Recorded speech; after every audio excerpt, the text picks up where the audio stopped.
মরণেরই কথা মানুষ স্মরণ করো না, আজরাইল আসিলে কারো কফিয়ত চলবে না।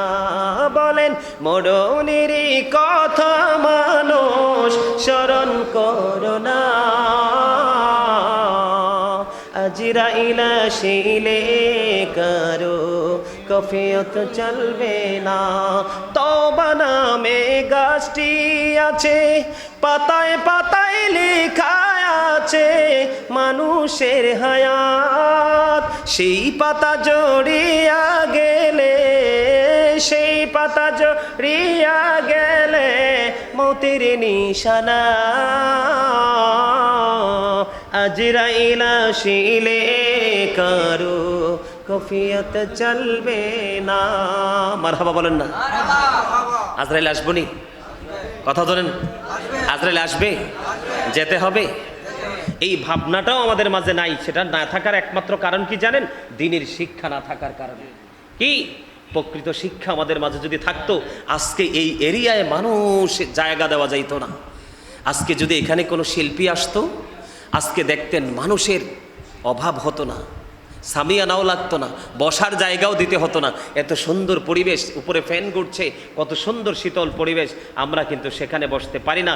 এই বসতে না পারার দুইটা কারণ, একটা হলো শয়তানের ধোঁকা, আরেকটা হলো আমাদের দ্বীনের সঠিক শিক্ষা না থাকার কারণ। আমি এসে দুরুদ পড়েছি, আপনারা কিন্তু দুরুদের সময় একেবারে এমন মোটা হয়ে বসে রয়েছেন, মনে হয় যে আপনি আপনার দরজায় এত শক্ত কেসি গেট লাগাইছেন, আজরাইল আপনার ঘরে ঢুকতে পারবে না। পারবে? পারবে না, পারবে না। অথবা ব্যাংকে অনেক টাকা মজুদ করে রেখেছেন, আজরাইল আসলে বলবেন, আজরাইল আমার একটা ছেলে ফ্রান্সে আছে, 10 বছর দেখি না, তোমাকে 10 লক্ষ টাকার চেক দিয়ে দিলাম, একটা সপ্তাহ পরে ঘুরে আসো। এরকম সুযোগ দিবে? কথা বলেন, দিবে? Just time, no complain. ঠিক কিনা বলেন? আর জোরে, আমি কি ভুল বলছি? কাগজ কাটে কারে ঘুড়ি বানা कर उड़ाता है आसमान में, घुड़ी बेचारा क्या करेगा रोशी मौला का हाथ में। ঠিক কিনা বলা? আপনি যতই লাফালাফি করেন, রশিকার কাছে আজরাইলকে অর্ডার দিবে, আসতে দেরি, জাস্ট টাইম, নো আর্গুমেন্ট। কোনো ধরনের কোনো কথা কাটাকাটি, তর্ক বিতর্ক চলবে না, যেতে হবে। আর যেদিন আপনি বের হয়ে যাবেন, সেই দিন কিন্তু আপনার পৃথিবী পর হয়ে গেছে। একমাত্র জীবনে যা সঞ্চয় করেছেন তাই আপনার আপন হয়েছে। আর এই জায়গাটাতে আমরা আসতে পারি না একমাত্র দ্বীনের শিক্ষা না থাকার কারণে। কথা বলেন, ঠিক না ভাই? ঠিক। আরো জোরে বলেন। শিক্ষা আমাদের দরকার আছে না নাই? আরো জোরে বলেন। সম্মানিত উপস্থিতি, এই জায়গাটাতে আসলে দুইটা শিক্ষা অর্জন করা যাবে। কয়টা? কয়টা? আমি আপনাদেরকে বলি, নবীদের পর থেকে এই পৃথিবীর বুকে কি আর নবী আসবে? Our profit is the last profit. আমাদের নবী হলো শেষ। আমাদের নবী কি? শেষ নবী। আমাদের নবীর পরে আর নবী নেই। কিন্তু টিচিং প্রফেশন কি থেমে গেছে? শিক্ষার আলো কি নিভে গেছে? নিবেনি। এই শিক্ষার যেই শিক্ষাটা মজুদ করা আছে কার কাছে? আল্লাহ হক্কানি আলেম, হক্কানি আল্লাহর ওলিদের কাছে। কার কাছে? শিক্ষা মজুদ কোথায়? গোডাউনে। কোথায়? গোডাউনে। খনি কোথায়? আল্লাহর ওলিদের কাছে। আল্লাহ রাব্বুল আলামিন কিন্তু আপনার কাছ থেকে এইভাবে ধরে কিন্তু আপনার কাছ থেকে এলেম ছিনিয়ে নিবে না। পৃথিবী থেকে এইভাবে এলেম ছিনিয়ে নিবে না। আল্লাহ রাব্বুল আলামিন এলেম উঠিয়ে নিবে কিভাবে জানেন? আল্লাহ রাব্বুল আলামিন শিক্ষা উঠিয়ে নিবে। একটা হক্কানি আলেম চলে যাওয়া মানে তার সিনাই করে এলেম নিয়ে কবরে চলে যাওয়া। এমনি করে করে পৃথিবী শিক্ষা শূন্য হয়ে যাবে, এলেম শূন্য হয়ে যাবে।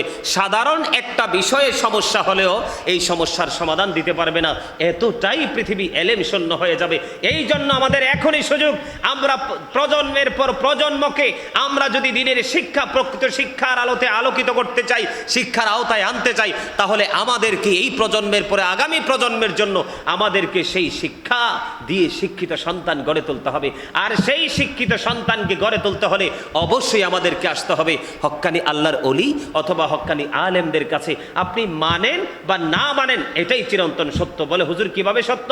সূরা ফাতিরের 28 নম্বর আয়াত আল্লাহ রাব্বুল আলামিন একবার স্পষ্ট করে বলে দিয়েছেন, ইন্নামা ইয়াখশাল্লাহ মিন ইবাদিহিল উলামা। পৃথিবীর বুকে আল্লাহ রাব্বুল আলামিন যত বান্দা সৃষ্টি করেছেন, মানুষ সৃষ্টি করেছেন, একমাত্র আল্লাহকে যদি প্রকৃত ভয় করে থাকে এটা হলো হক্কানি আলেমরা। আর এই ভয়টা আলেমরা কেন করে জানেন? তাদের মধ্যে দ্বীনের সঠিক শিক্ষা, শরীয়ত এবং তরিকত, জাহিরি এবং বাতিনি এলেম তাদের মাঝে আছে বিদায়। ঠিক কিনা বলেন? আরো জোরে বলেন, আরো জোরে। এই কারণেই তাদের কাছে আপনাদেরকে আসতে হবে, প্রকৃত শিক্ষা অর্জন করতে হবে।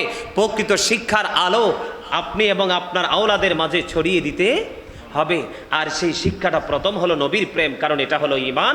নবীর প্রেম, নবীর আহলে বাইত, নবীকে ভালোবাসা যেমনি ফরজ, নবীর পরিবারকে ভালোবাসাও ফরজ। তাদের সাথে বিন্দু পরিমাণ বিদ্বেষ পোষণ করা যাবে না। বিন্দু পরিমাণ বিদ্বেষ পোষণ করেছিলেন ওয়ালিদ বিন মুগীরা।